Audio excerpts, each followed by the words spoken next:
Marseille dans l'air. Allez, allez, allez, tout le monde les bras en l'air. Et c'est vraiment super qu'on ait été invités ensemble, Pascal et moi, parce qu'on a commencé notre vie professionnelle ensemble, dans la même entreprise, à quelques mois près, dans la région de Sophia Antipolis. On est toutes les deux à l'origine ingénieurs. Moi, j'ai changé d'orientation après. Alors moi, j'avais fait 2 faux départs, parce que j'étais partie en coopération, j'avais pas eu de poste. Et puis Didier, mon mari qui est là, me dit « Tu n'en parles jamais ». Mais c'est vrai que j'ai commencé à travailler à Marseille dans une toute petite boîte. Et puis en fait, dans la période d'essai, ils m'ont fait faire quelque chose de complètement différent de ce que je devais faire.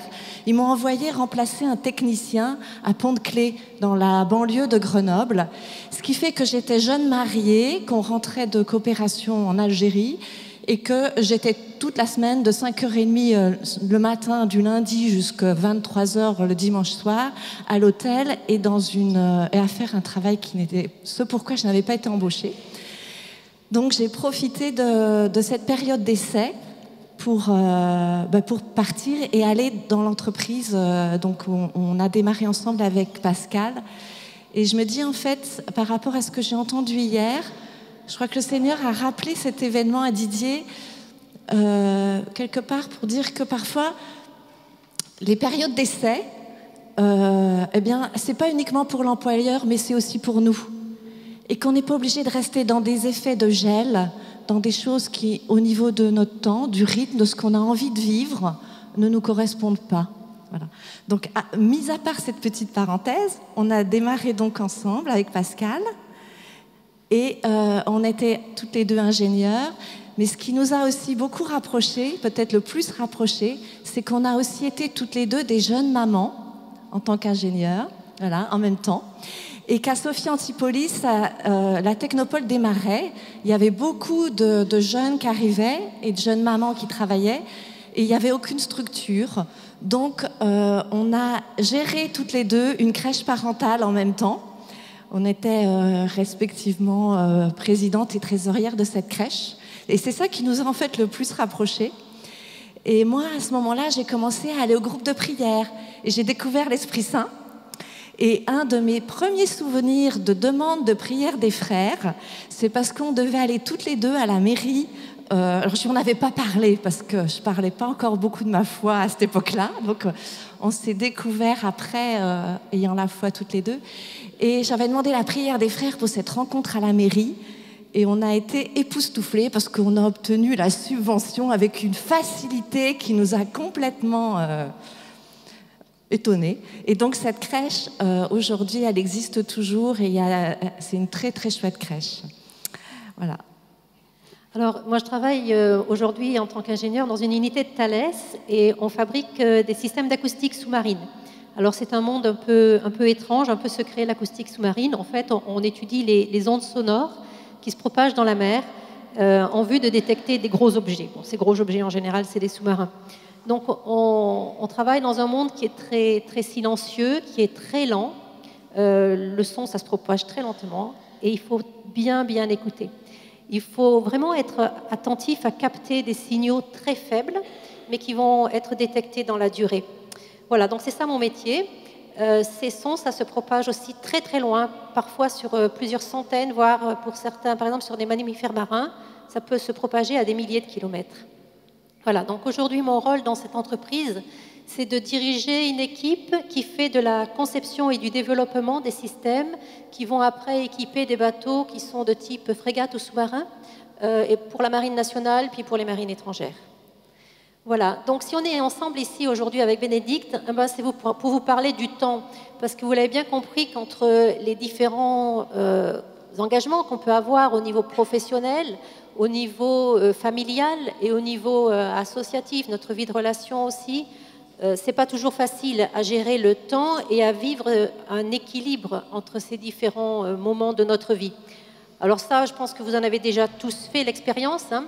Ici, on a tous, chacun d'entre nous, on a au minimum 20-30 ans de cette expérience douloureuse, parfois avec le temps.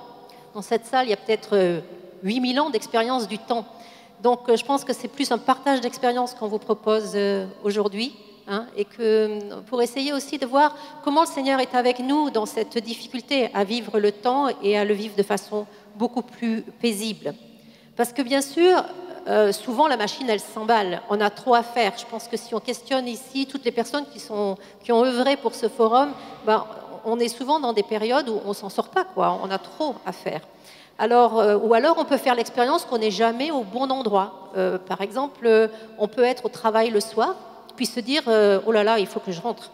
Ou alors, on peut être au contraire en week-end, puis on a emporté un dossier, ou même sans avoir emporté un dossier, on peut être en train de penser à son travail.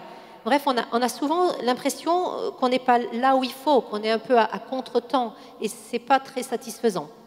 Donc aujourd'hui, la question, c'est comment bien vivre le temps qui nous est donné chaque jour, et en particulier notre temps de travail.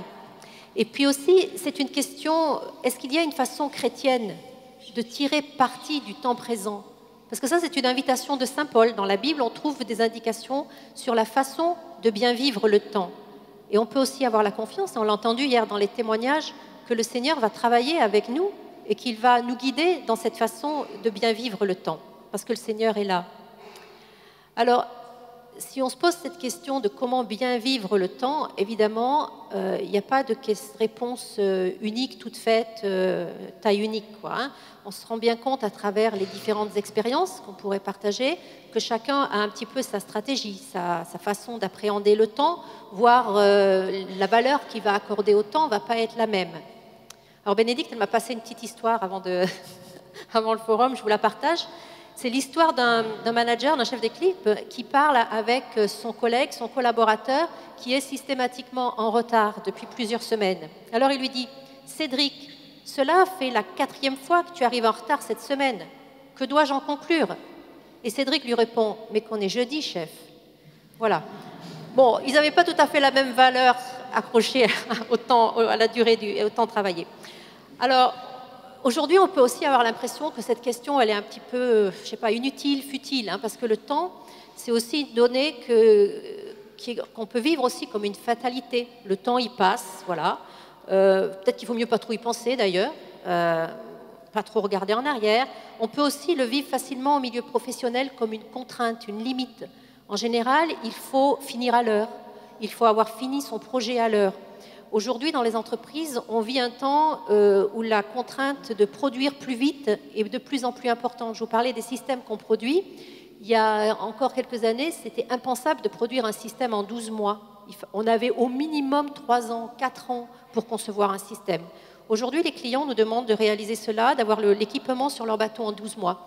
Donc évidemment, ça suppose de repenser complètement toute la façon dont on travaille, on s'organise, dont on investit également, et également notre stratégie. Donc le paramètre du temps, là, va être vécu comme une contrainte extérieure qui nous est imposée. Alors, avec ce regard sur le temps, c'est pas étonnant que ce soit souvent une source de frustration, si on le prend comme une limite, quelque chose qui vient réduire notre marge de manœuvre. Alors, ce qu'on vous propose ce matin, c'est un changement de regard sur le temps. C'est de se rendre compte que dans le temps, la façon dont on vit le temps, on a en fait une marge de manœuvre, qu'on a plus le choix qu'on le pense souvent.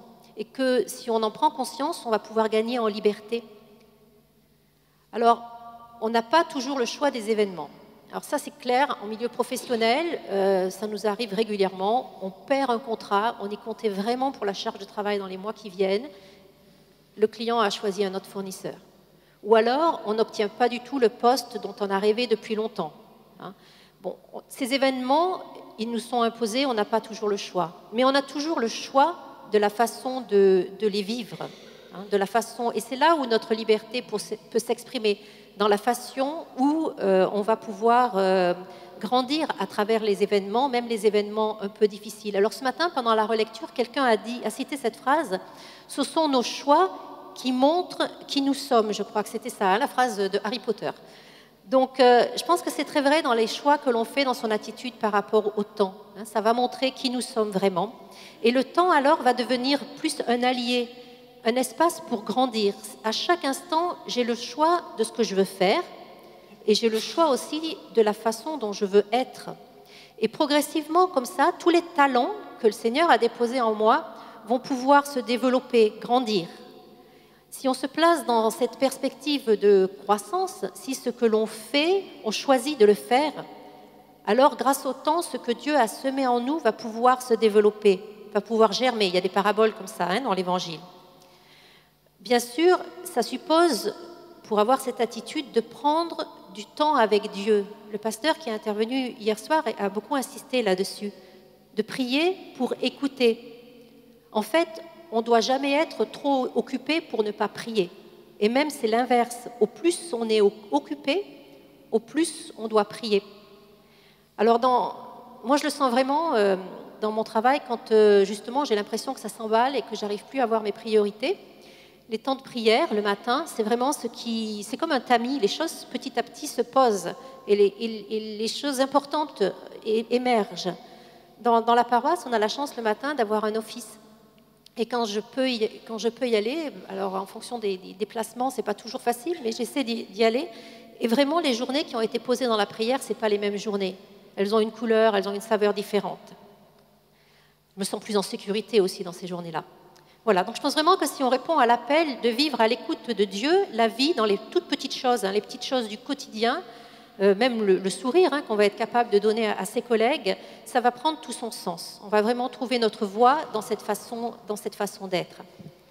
Peut-être que pour la liberté, pour illustrer cette notion de la liberté que l'on a toujours par rapport au temps, moi donc, je peux dire que personnellement, à un moment donné, j'ai vraiment eu envie, je me suis dit que je n'étais pas prisonnière de mon métier et j'ai vraiment eu envie de prendre un congé parental. Et c'est à la suite de ce congé que je me suis réorientée professionnellement. Et j'aime beaucoup cette expérience de Marshall Rosenberg, qui est un psychothérapeute américain, fondateur de la communication non violente, et qui, pendant la guerre du Vietnam, a posé le choix de réduire son activité professionnelle au minimum pour ne pas payer d'impôts. Il a réduit considérablement son temps de travail pour ne pas payer d'impôts. Il a eu moins de revenus aussi. Mais on a toujours une marge de manœuvre et de liberté dans notre temps, quelle que soit la génération dans laquelle on vit. Alors certes, on vous l'accorde que sortir du temps subi, c'est vraiment pas facile. Rien ne nous y encourage dans notre environnement. Tout nous pousse à rentrer dans ce rythme mécanique et les nouvelles technologies aussi, on l'a vu tout à l'heure, vous avez vu le temps qui augmente, passer connecté. Donc tout ça, ça vient bouleverser au quotidien notre rapport au temps. Mais je pense qu'avoir un regard lucide quand même sur la valeur de ce qu'on fait à chaque instant, le sens, ça peut nous donner des points de repère. Alors, il y a aussi la pression qu'on ressent dans les entreprises. On mesure la productivité, on mesure l'efficacité. Donc, tout ça, la façon dont ensuite c'est transmis vis-à-vis des équipes peut générer du stress, peut générer un temps qui est mal vécu et qui est plus une contrainte et quelque chose qui nous enferme. Bon, il y a aussi un autre point difficile par rapport au temps, c'est le surmenage, la suractivité. Alors, ça peut être la suractivité au travail. Ça peut aussi être la suractivité dans les loisirs. C'est le fait de ne plus savoir s'arrêter, de travailler sans limite ou d'être actif sans limite. Un peu comme si ça allait nous empêcher de poser la question du sens de ce qu'on fait. Donc on s'étourdit dans un grand nombre d'activités et on ne se pose plus la question du sens. Alors là, je pense que moi, ce qui m'a éclairé là-dessus, c'est une expérience que j'ai fait J'ai été 2 fois expatriée, une fois aux USA et une fois en Australie. Et chaque fois, donc, ça m'a vraiment confrontée à des cultures tellement différentes et des façons de vivre tellement différentes que ça m'a vraiment permis de recaler un petit peu les défauts dans lesquels je partais progressivement. Et en Australie, mes enfants étaient petits en Australie, ils avaient 4 ans, 5 ans, ils commençaient à l'école maternelle, l'école primaire. Et déjà, moi, je réagissais en maman qui veut que ses enfants fassent tout. Donc, ils allaient à l'école, ils faisaient l'éveil à la fois après les heures scolaires, ils faisaient l'éveil à la musique, ils faisaient du sport. Puis un jour, il y a une maman australienne qui m'a dit « Mais t'es petit, là, quand est-ce qu'il faut rien? Quand est-ce qu'il tape dans un ballon ?» Et là, ça m'a vraiment recalé parce que je me suis vraiment rendu compte qu'il fallait que je rééduque mon relation au temps et à la valeur du temps, que rien faire avait de la valeur aussi. Il ne s'agissait pas de bourrer ses enfants depuis le premier âge, les remplir d'activités pour qu'on puisse dire « Oui, mais il fait ci, il fait ça, etc. » Bon, ça, ce n'était pas là que je l'ai retrouvé du sens. Voilà. Donc, évidemment, rien ne nous y encourage et toute la société dans laquelle on vit nous guide vers ce temps subi. Alors si maintenant on arrive à gagner un peu en liberté et en lucidité, ça va aussi nous donner plus de souplesse dans la façon de vivre le temps avec les autres. Et ça, c'est vraiment très important dans une entreprise. On a tous une manière très personnelle de vivre le temps. On pourrait décrire pratiquement les personnes à la façon dont elles vivent le temps. Moi, par exemple, je suis une personne qui aime bien avoir un agenda bien rempli, bien cadré, dont on ne dévie pas trop. C'est sécurisant. Mais ça peut aussi être un obstacle important, un obstacle, par exemple, lorsqu'il faut se coordonner avec quelqu'un qui est sur un rythme différent. Ça peut être un obstacle à l'imprévu, à l'inattendu. C'est un obstacle à la rencontre, c'est sûr. Si quelqu'un rentre dans mon bureau à un moment où je n'ai pas envie, je ne vais pas être disponible, quoi. Donc, je sais que j'ai cette faiblesse et j'essaie donc d'en avoir conscience pour que ça ne pâtisse pas des relations ou pas trop. Hein, on n'est pas parfait, enfin, j'y arrive pas toujours. Hein. Si je dois travailler avec une personne très différente, tout ça, ça va me donner des sources de tension. Donc, c'est important d'en prendre compte, d'en se rendre compte. La semaine dernière, en fait, j'ai travaillé toute la semaine en Hollande. On se retrouvait avec une trentaine de personnes et on lance un gros projet avec 5 pays. Donc, on s'est retrouvés, ces 30 personnes, avec un peu comme ici, hein, des alternances entre des ateliers puis des sessions plénières. Et donc, à un moment donné, j'étais dans un atelier, puis j'étais en train de finir ma synthèse. Alors, j'essayais de la faire bien jusqu'au bout, je finissais ma synthèse. Puis, au lieu de me dire, comme on l'aurait peut-être fait en France, en me disant « va à la session plénière, tu vas être en retard », la personne qui animait, un Hollandais, m'a dit « va à la session plénière, tu es en train de la mettre en retard ». Alors, ça ne met pas la pression, quoi, parce que j'étais en train de faire perdre le temps aux 29 autres personnes. Voilà, ils ont un rapport au temps qui est différent et c'est important de se rendre compte de ces écarts culturels. Ils font la même chose à l'aéroport d'Amsterdam. Hein. Ils disent, vous êtes en train de mettre en retard l'avion. Quand vous montez dans l'avion, qu'il y a 250 personnes qui vous fusillent du regard, on n'est pas à l'aise non plus. Hein. Donc il y a vraiment un enjeu à vivre le temps de façon posée pour être bien en relation avec les autres, pour bien coopérer et pour que nos efforts soient vraiment unis, que le sens du travail dans la solidarité, ça prenne aussi de l'ampleur, qu'on puisse vivre le travail en équipe. C'est une très belle chose de vivre un travail en équipe. Moi, je pourrais, personnellement, je vous confie, je ne pourrais pas travailler toute seule. Voilà. Alors, notre expérience du temps, pour la décrire plus précisément, on peut dire qu'elle se vit sous 3 dimensions, ou 3 caractéristiques. Hein. Donc, on va regarder un petit peu ces 3 caractéristiques pour rentrer un peu plus dans le détail. Alors, les 3 caractéristiques, vous les avez eues tout à l'heure. Il y a d'abord le temps chronos, le temps du quotidien. C'est le temps...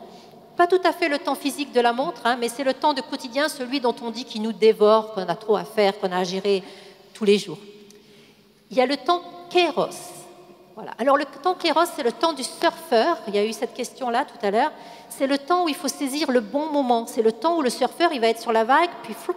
Alors moi, je ne suis pas surfeur, hein, mais il y a des gens qui font mieux que ça. Donc, ils savent exactement où saisir la vague, saisir le bon moment. Ça, c'est le kéros. Et bien sûr, pour nous qui sommes croyants, il y a le temps de l'éternité. Voilà, Élie a choisi son costume d'elfe pour l'éternité. Alors, ici, bien sûr, on va s'intéresser au temps subjectif et au temps quotidien. Et en premier, je vais vous parler du temps chronos. C'est le temps qui nous est donné de vivre et pour lequel on peut vraiment se poser la question, comment tirer parti du temps chronos ? Alors, tout commence par bien vivre le temps dans le présent. Ça, c'est la première caractéristique. Dans les chants qu'on a partagés, les chants de louange, c'est quelque chose qui revient, hein, la présence au temps présent. Bien vivre le temps présent, c'est ça qui va donner tout son sens au temps. Alors, ça commence par simplement recevoir l'aujourd'hui comme un don de Dieu. Jésus, quand il nous enseigne à prier, quand il enseigne à prier à ses disciples, la prière qu'on dit tous chaque jour, il dit de demander ainsi « Donne-nous aujourd'hui notre pain de ce jour ». Donc Jésus, il insiste vraiment, quoi, dans la même phrase, une phrase très courte, 2 fois « Aujourd'hui, ce jour hein ». Donc, c'est dans ce temps présent qu'on va pouvoir vraiment exprimer la relation à l'autre, exprimer le sens que l'on a du soin, du souci que l'on a de l'autre. Parce qu'on rencontre vraiment une personne qu'au présent, on peut serrer la main qu'au présent. Alors, en pratique, qu'est-ce que cela peut me dire dans le monde du travail ? On va prendre quelques références, juste quelques références. Dans le début de la Genèse, vous connaissez tous ce texte, alors je ne vais pas le lire en entier. Vous savez, au commencement, Dieu créa le ciel et la terre. Et ça, on peut se demander, bon, ok, nous au XXIe siècle, qu'est-ce que ça peut nous dire dans notre travail aujourd'hui? Alors on se rend compte, quand on est attentif à ce texte, que le temps est créé avec ses rythmes, avec ses alternances, avec la durée aussi. Et que la durée est importante. Dieu, il ne crée pas les choses instantanément. La création, ça vient d'un chaos qui est progressivement ordonné, qui est progressivement nommé aussi. Alors, dans la vie professionnelle, Dieu nous invite de vivre toute notre vie à son image, y compris notre vie professionnelle, bien sûr. C'est notre vocation d'être acteur à l'image de Dieu dans notre travail. Alors, qu'est-ce que ça veut dire? Parce que ça semble un peu ou une belle image ou simplement inaccessible. Est-ce qu'on sait dans notre temps apprécier la durée, on peut se demander? Est-ce que je sais, moi, à chaque étape de ce que je fais, m'arrêter ou alors est-ce que je suis impatient d'arriver au résultat, au risque parfois de brûler des étapes, par exemple, même dans ces études, de brûler une étape? Est-ce que je sais aussi apprécier les rythmes et respecter les rythmes, les miens, mais aussi les rythmes des autres? Moi, je sais qu'en début de carrière, j'étais incapable de respecter le rythme des autres. Alors, comme j'ai tendance à vouloir travailler un peu, quand on était, par exemple, dans une matinée un peu comme aujourd'hui, où on avait 45 minutes de retard, je disais, bon, on saute la pause repas. Bon, j'ai vite compris que ce n'était pas très populaire dans les équipes, donc je me suis arrêtée rapidement. Mais ça sert à respecter le temps des autres. Après, on va essayer de ne pas sauter la pause repas. On va essayer de ne pas sauter, voilà. Aujourd'hui, non, mais il est j'ai moins progressé en 25 ans de carrière, j'ai un peu changé. On va essayer de ne pas vous sauter la pause repas. Alors, deuxième chose qu'on peut noter dans ce texte, c'est qu'après chaque étape de création, Dieu contemple son travail. Il est content du travail accompli, quoi. Il se réjouit. Dieu vit que la lumière était bonne. Et là aussi, on peut se demander, est-ce que nous, on prend le temps d'apprécier ce qu'on a créé aujourd'hui? Même si ce qu'on a créé, c'est quelque chose d'assez immatériel. Ça peut être la présence, le sourire, d'avoir été rassurant avec des collègues. Donc, apprécier le quotidien sans trop prévoir le lendemain. On peut le faire facilement dans une prière d'alliance le soir. Merci Seigneur pour ce que tu m'as donné d'être, d'accomplir aujourd'hui dans le travail. Donc le chronos, ce temps, il est important de le vivre bien au présent, sans trop se préoccuper de l'avenir. Alors, le deuxième type de temps, on a parlé tout à l'heure, c'est le kéros. Le kéros, c'est cette attention de vivre les choses au bon moment. Par exemple, si vous vous êtes déjà dit par rapport à une situation, c'est maintenant qu'il faut y aller. Sans qu'il y ait vraiment quelque chose d'extérieur, évidemment, qui impose la décision. Alors, contrairement au chronos, le kéros, ça ne se mesure pas. C'est plus quelque chose qui est comme quelque chose qui crée de la profondeur, quelque chose qui nous dit, hop, on va plonger là, on va y aller. Ça crée de la profondeur. C'est saisir l'occasion opportune. C'est du domaine de l'intuition profonde. Alors, c'est un temps de discernement qui est primordial dans beaucoup de domaines. Hier, on l'a entendu à travers les témoignages d'entrepreneurs. Il faut oser entreprendre. Il y a un moment où il faut y aller, quoi. Il faut se jeter. On n'est peut-être pas sûr d'avoir tous les feux au vert, mais on sait que c'est le bon moment pour y aller. Moi, j'ai vécu ça quand il a fallu décider de partir en Australie. J'avais cette proposition de travail et donc, c'était le moment par rapport à... Je me suis posé la question par rapport à mes enfants qui étaient petits, par rapport au travail, est-ce que c'est bien d'y aller? Est-ce que c'est maintenant? Est-ce que j'attends pas 5 ans de plus, qu'ils soient un peu plus grands, par exemple, ou que mon travail ait évolué? Donc, j'ai senti que c'était le bon moment pour y aller, ce qui ne veut pas dire que j'ai pris cette décision sans la peur au ventre. C'est-à-dire que le kéros, même quand on est sûr qu'on est dans le moment d'agir, que Dieu nous a mis cette intuition dans le cœur, c'est pas pour ça qu'on n'aura peut-être pas peur. Moi, j'avais des craintes. Mes enfants, il y en avait un, il ne parlait pas encore bien le français, il était même un peu en retard, donc je commençais un peu à m'inquiéter. Professionnellement, ça me voulait dire que j'allais être parachutée pour manager une équipe dans une langue étrangère que je n'avais jamais rencontrée avant. Donc, évidemment, j'avais peur. Je ne savais pas comment ça allait tourner. Mais je crois que quand c'est vraiment du domaine de l'intuition et que c'est le Seigneur qui nous met sur un chemin, on l'a entendu hier dans le premier témoignage, on nous a dit, si c'est le Seigneur qui t'appelle, il pourvoit dans tous les domaines. Mais je peux dire que ça a été vrai dans ce cas-là. C'est-à-dire que même si au départ, mes enfants, ils n'ont pas appris l'anglais tout de suite, au bout de 6 mois, le petit qui parlait déjà pas le français, il parlait pas plus le français, Et puis, il était complètement bloqué sur le français. En anglais, il avait appris à dire mine, ça il avait appris à la crèche, mais c'est à peu près tout. Donc, au bout de 6 mois, je me disais, mais on rentre peut-être. Et il y a eu vraiment un long moment d'incertitude avant d'avoir la confirmation que le choix était bon. Parce que professionnellement, ça s'est bien passé. Pour mon conjoint aussi, il avait retrouvé un travail en Australie. Les enfants ont appris à parler l'anglais. En France, quand on a été de retour, ils ont pu travailler avec une école internationale, ce qui les a évidemment aidés pour toutes leurs études. Alors j'ai eu un merci 19 ans après. Au moment où il a passé ses concours, il a eu 20 en anglais. Il m'a dit merci maman. L'éternité, passe à l'éternité. Voilà.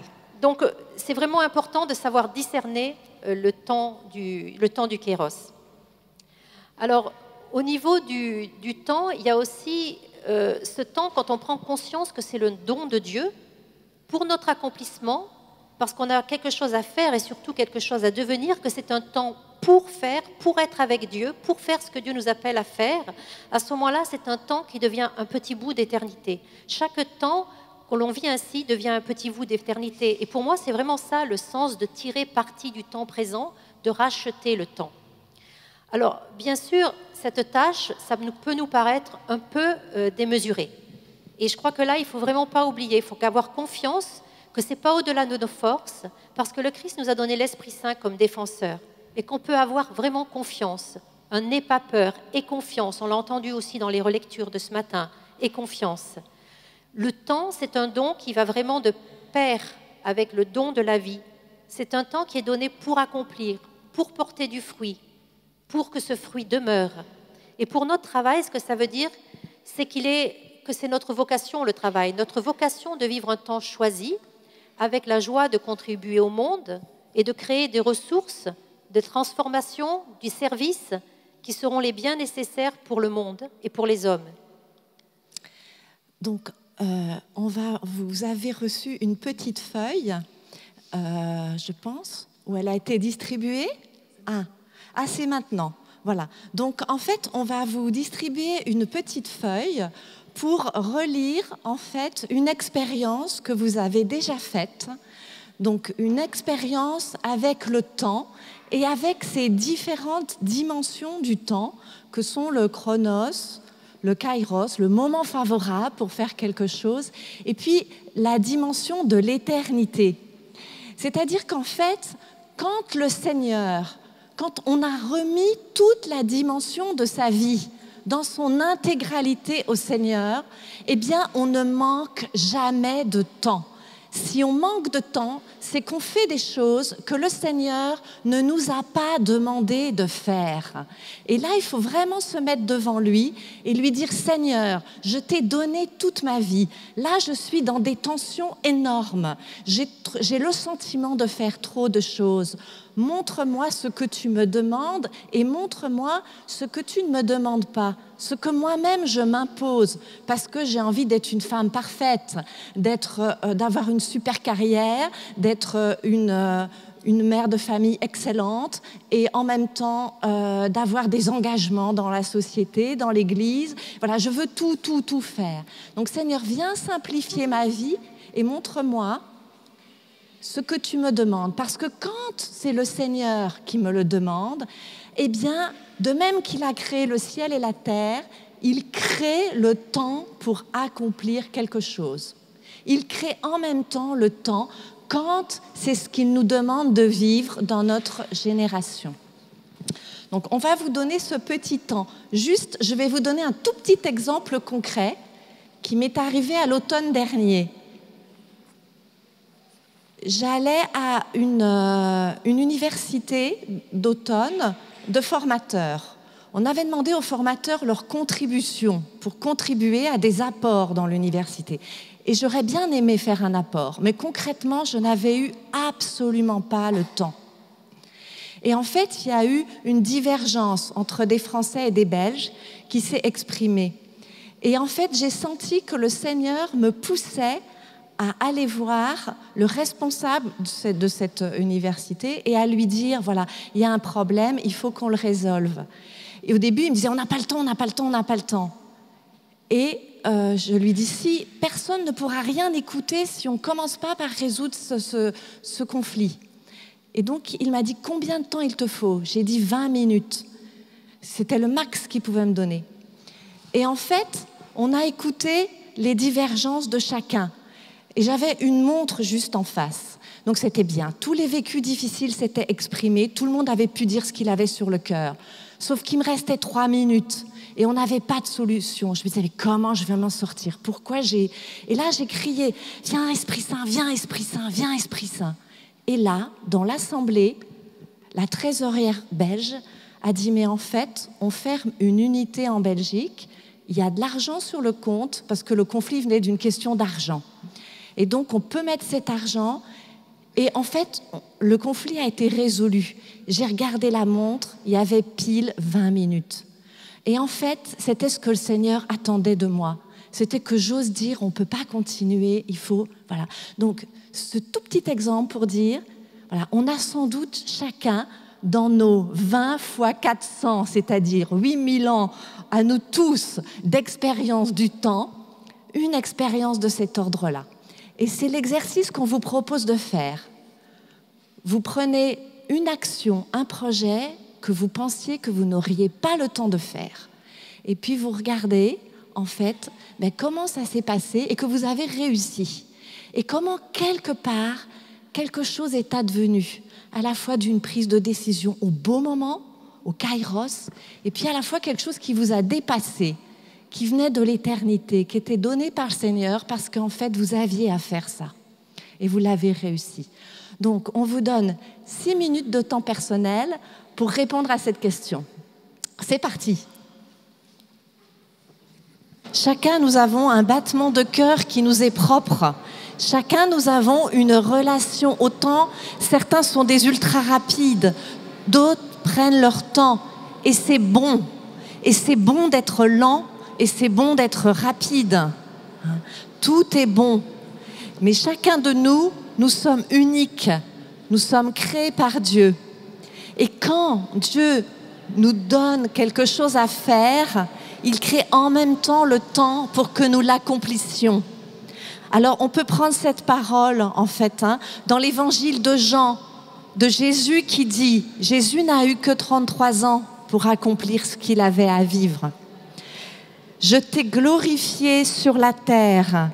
J'ai achevé l'œuvre que tu m'as donné à faire.